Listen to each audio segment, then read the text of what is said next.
5장 15절에서 28절까지 말씀입니다. 잠언 25장 15절에서 28절까지 말씀.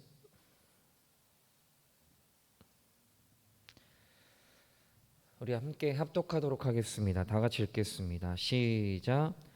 오래 참으면 관원도 설득할 수 있나니 부드러운 혀는 뼈를 깎느니라.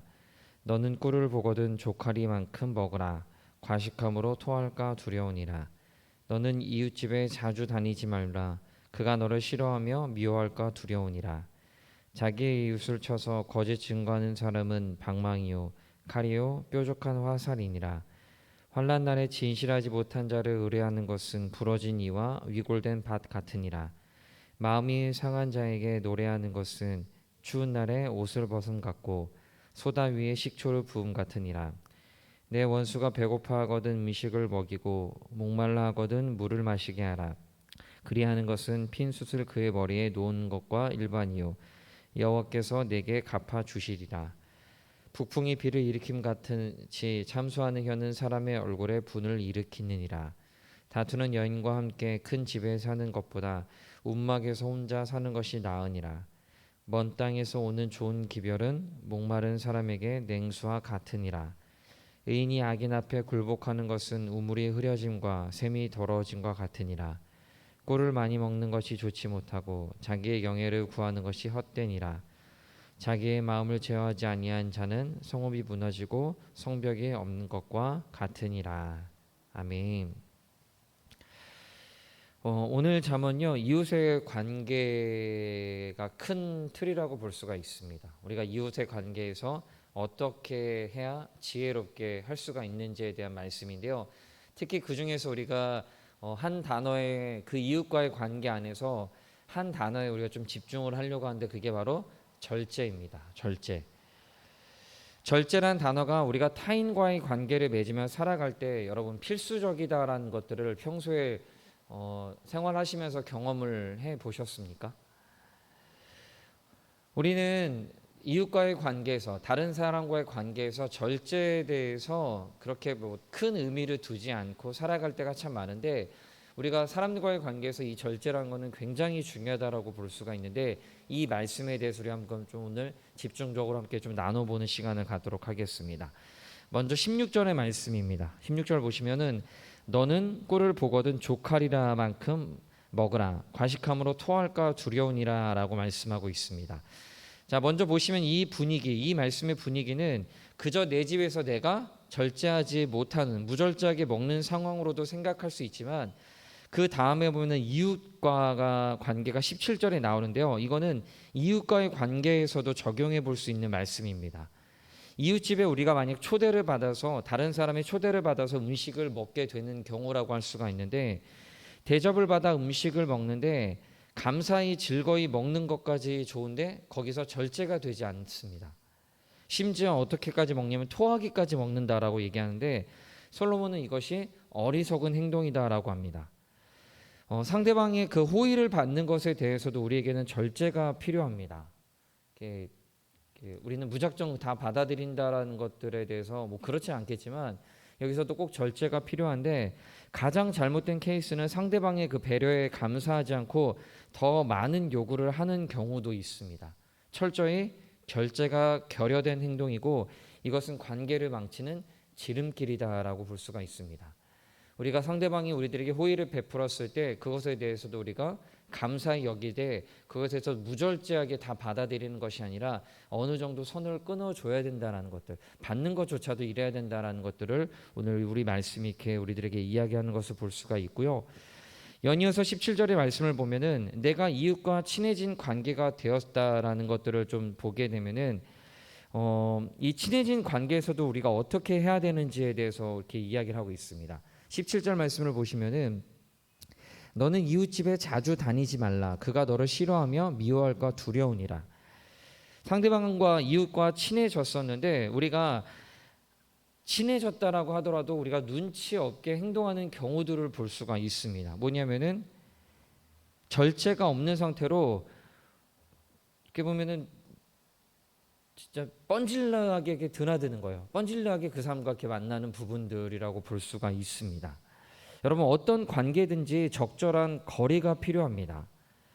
아무리 가까운 가족이라고 하더라도요, 거리가 없는 게 아닙니다.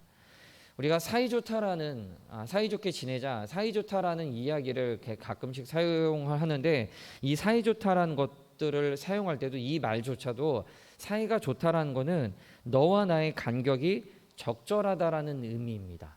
너와 나의 사이가 적절한 관계, 이것이 사이가 좋다라고 표현을 할 수가 있습니다. 너무 밀착되어서도 너무 떨어져서도 안 되는 적절한 관계, 이게 관계의 지혜가 아닐까라는 생각을 하게 되는데, 현대 시대를 살아가는 우리는 이 사이에 대한, 이 관계에 대한 절제가 없어서 많은 스트레스를 받습니다.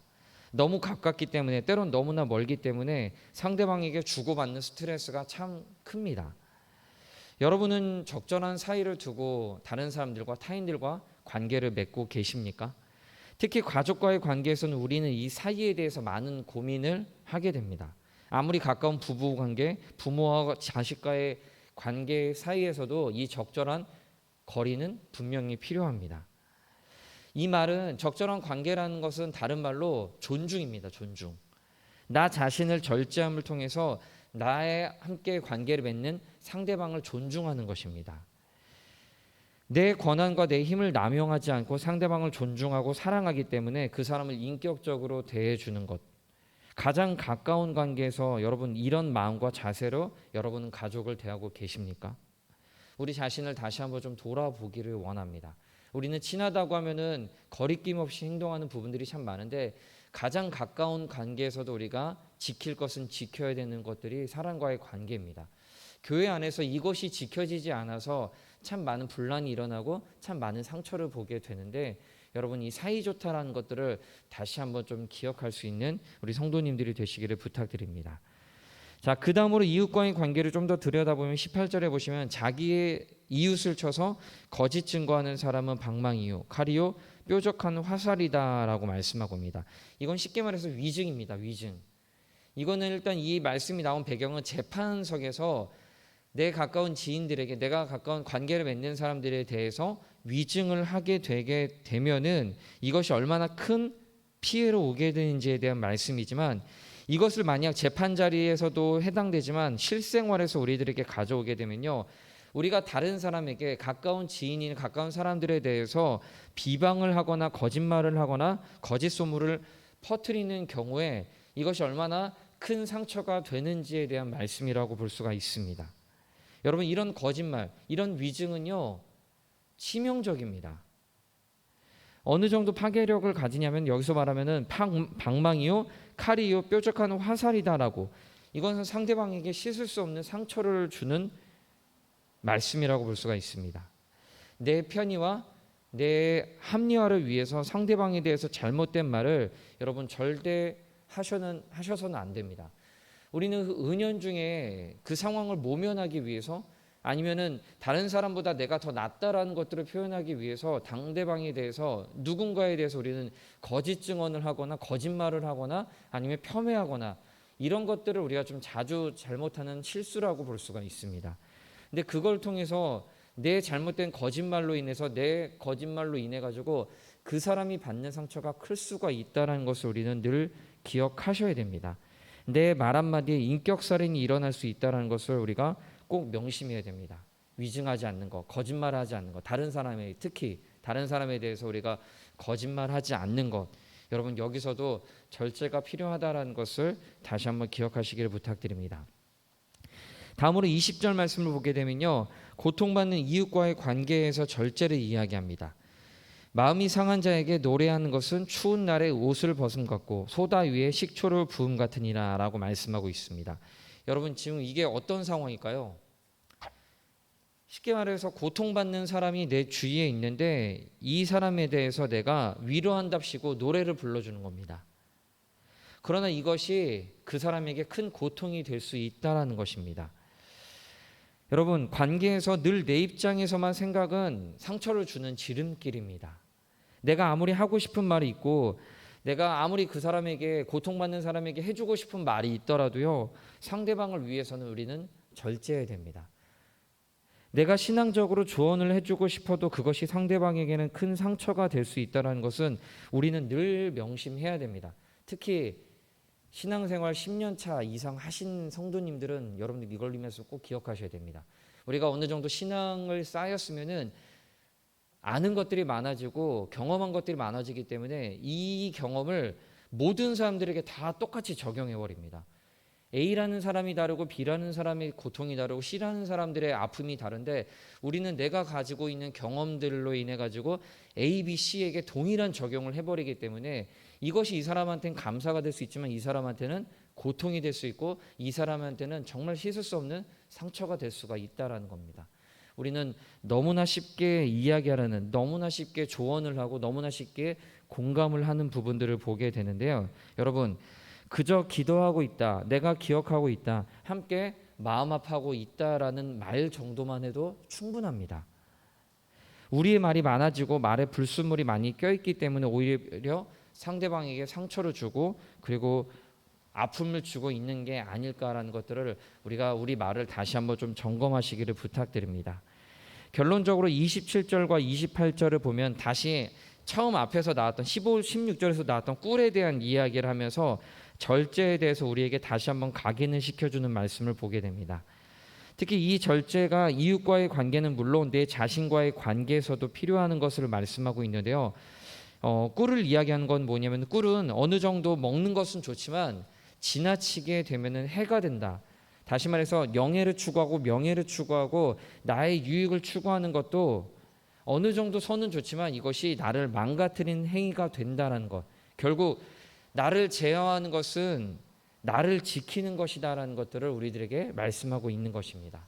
여러분, 오늘 짧은 시간이지만 우리가 절제에 대해서 배웠습니다. 다른 사람과의 관계에서 절제, 그리고 나와의 관계에서 절제입니다. 이 절제는 우리 사람들 사이에서 공동체 안에서 꼭 필요한 덕목이다라는 것을 다시 한번 기억하시기를 부탁드립니다. 여러분, 여기서 말하는 절제는 무조건적인 절제, 참고 견디고 이런 절제가 아닙니다. 적절한 절제를 통해서 다른 사람과의 관계가, 나 자신과의 관계가 더 풍요로워지고 우리가 지혜의 길을 걸어갈 수 있다는 것을 다시 한번 기억할 수 있는 우리 모든 성도님들이 되시기를 부탁드립니다. 여러분, 오늘 하루도 우리의 말, 우리의 행동 이런 것들이 절제 안에서 다른 사람을 좀 더 배려함을 통해서 이 관계가 풍성해질 수 있는 우리 모든 성도님들이 되시기를 부탁드립니다. 기도하겠습니다.